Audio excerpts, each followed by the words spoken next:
tal? ¿Cómo están amigos y amigas de esta comunidad? Toda esta discusión que se dio o se da alrededor precisamente del partido gobernante Morena me dejó pensando. Ojo, no estoy diciendo con el siguiente comentario que las bases no tengan derecho a expresarse, a cuestionar y a criticar. Me mantengo exactamente en lo mismo que les dije en días anteriores en diferentes análisis. Jamás, jamás la base debe de dejar de exigir, de demandar y de cuestionar. Y sobre todo de empoderarse, porque eso es precisamente lo que impide que cualquier movimiento caiga en el pragmatismo brutal, que se desvíe completamente con el pretexto de estar tratando de conseguir algo mejor, traicione sus propios principios. Pero en toda esta discusión surge el concepto de la derecha. ¿Qué hace la derecha mientras está sucediendo toda esta discusión alrededor de Morena?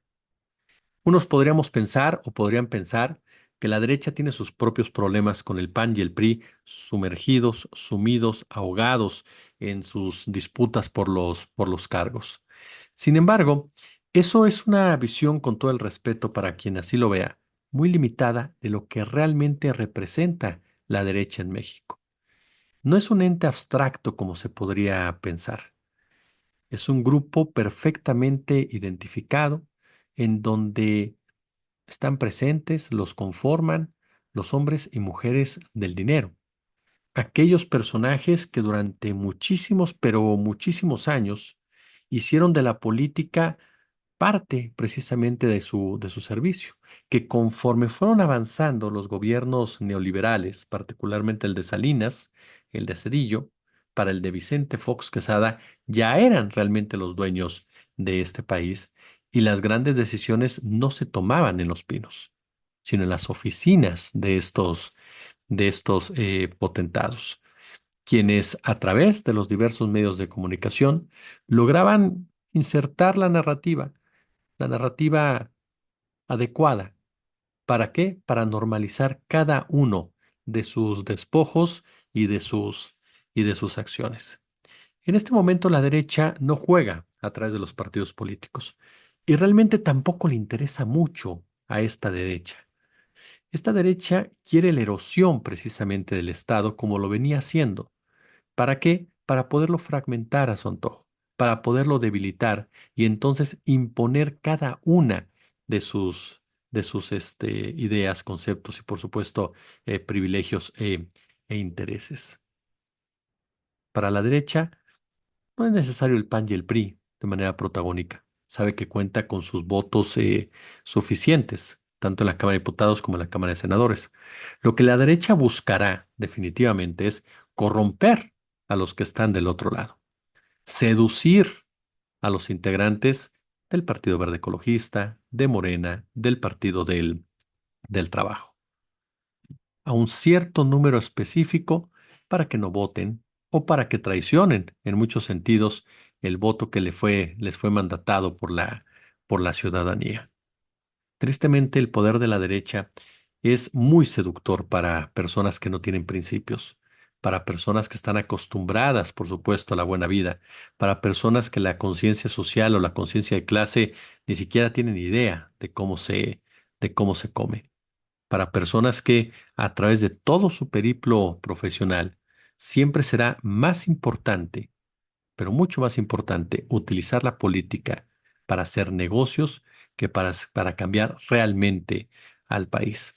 No la tiene fácil Claudia Sheinbaum. A pesar de esta mayoría calificada que le dio la ciudadanía a Morena, a pesar de esta mayoría que se les dio en la Cámara de Senadores, va a requerir una estrategia perfectamente definida para confrontar a estos personajes.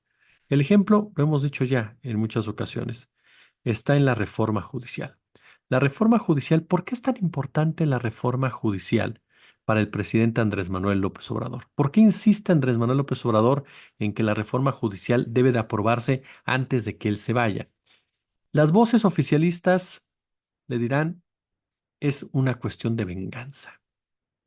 Las oficialistas de la derecha Es una cuestión de venganza, de rencor. El presidente quiere cobrársela al Poder Judicial por la infinidad de ocasiones que le puso un alto. Ese heroico Poder Judicial que frenó cambios que atentaban en contra de las instituciones, de lo establecido y de lo logrado hasta ahora. Ese pródigo Poder Judicial que logró detener con uñas y dientes al dictador, al tirano, al autócrata, y que de esa manera, de esa forma, logró en muchos sentidos mantener el país en paz. La realidad es muy diferente, muy pero muy diferente de cómo la quieren pintar. Hay una realidad innegable. El Poder Judicial es la última guarida de la derecha.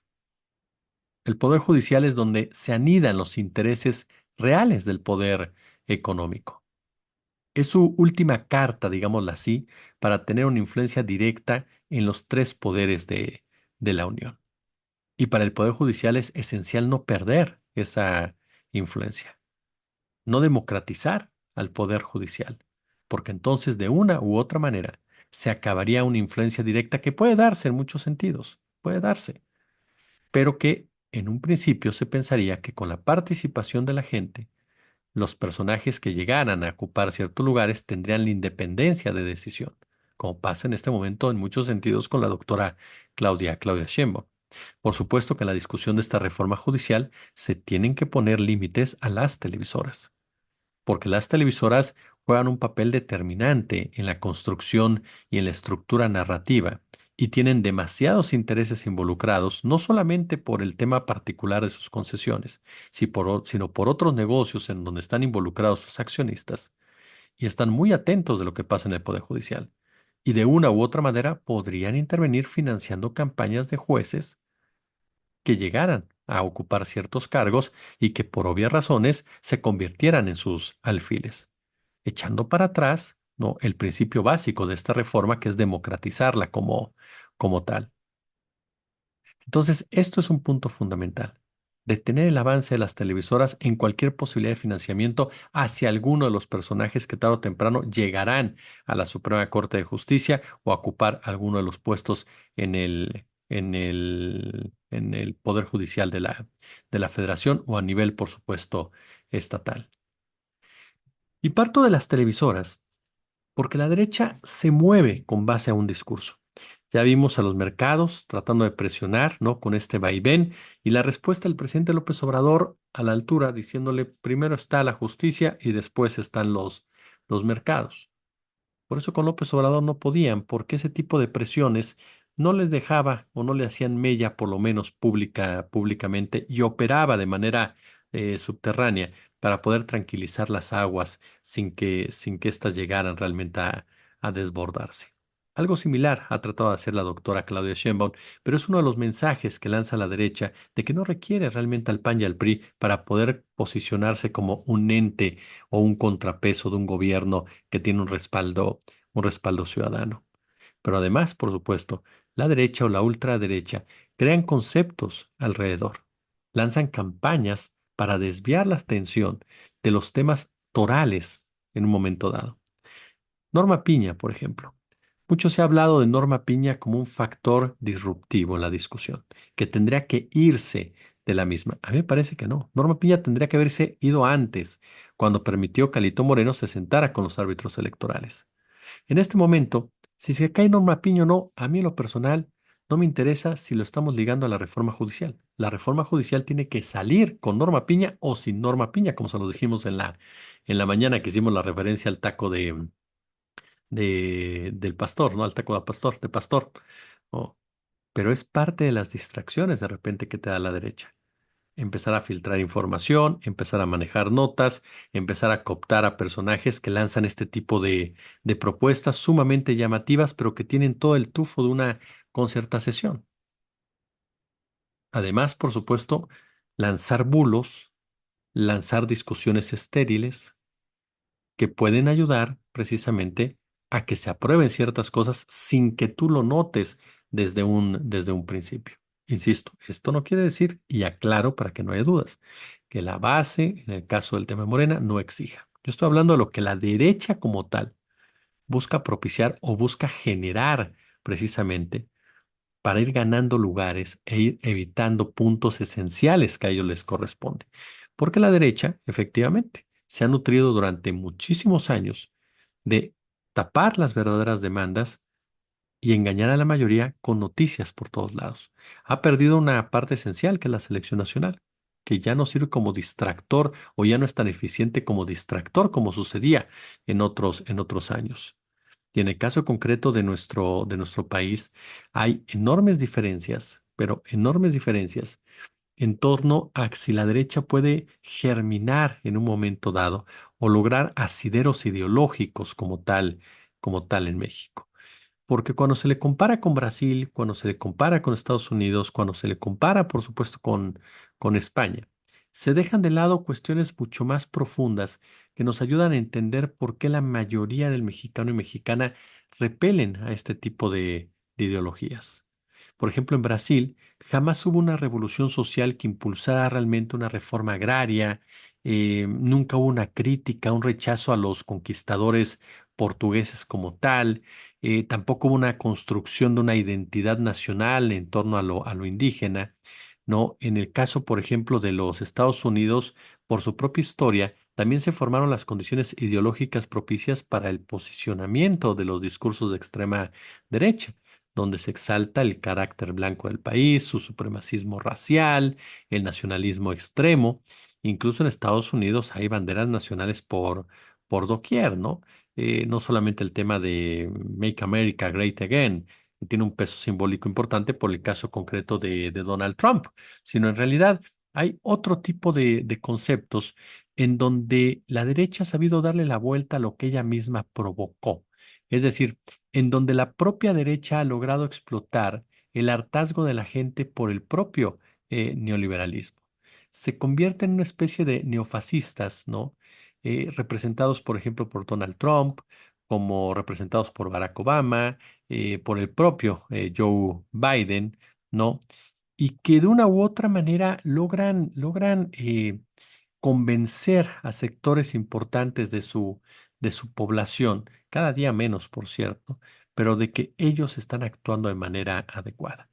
En España también hay herencias históricas que pueden ser aprovechadas discursivamente por la extrema derecha, desde la victoria de los fascistas sobre los republicanos en la Guerra Civil, la historia del Imperio Español, por ejemplo, el franquismo que duró 3 décadas y que jamás fue condenado por los gobiernos de transición. Allá no hubo, como en Alemania, una autocrítica al fascismo, mientras que en Alemania la gente se suele sentir avergonzada por la etapa nazi.